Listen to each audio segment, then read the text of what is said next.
crise sanitaire oblige, ces drapeaux remplacent le public américain qui ne pourra pas assister à l'investiture de Joe Biden demain, mercredi 20 novembre. Officiellement, selon la Maison-Blanche, Donald Trump, comme ces derniers jours, va s'atteler à passer plusieurs coups de fil et avoir plusieurs réunions dans la journée.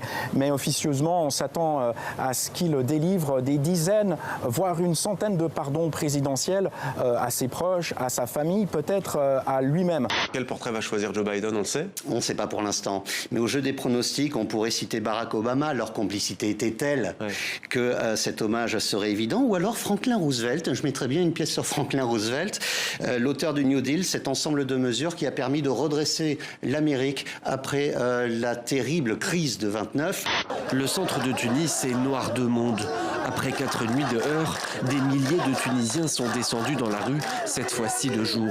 Une manifestation contre la pauvreté et le coût de la vie qui continue de miner la jeunesse tunisienne. Nous sommes descendus dans les rues hier parce qu'on a faim.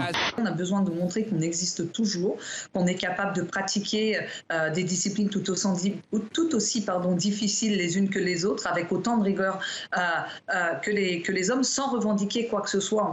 La démarche lente, Édouard Balladur, 91 ans, s'avance devant les caméras.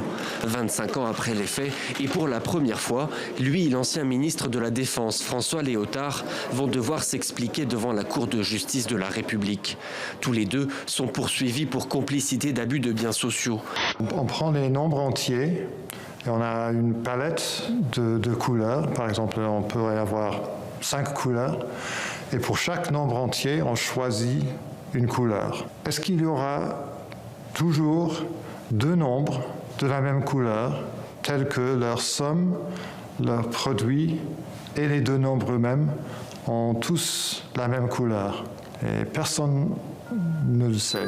Les femmes sont celles, en période difficile comme maintenant, et d'une manière générale, se lèvent le plus tôt, se couchent le plus tard.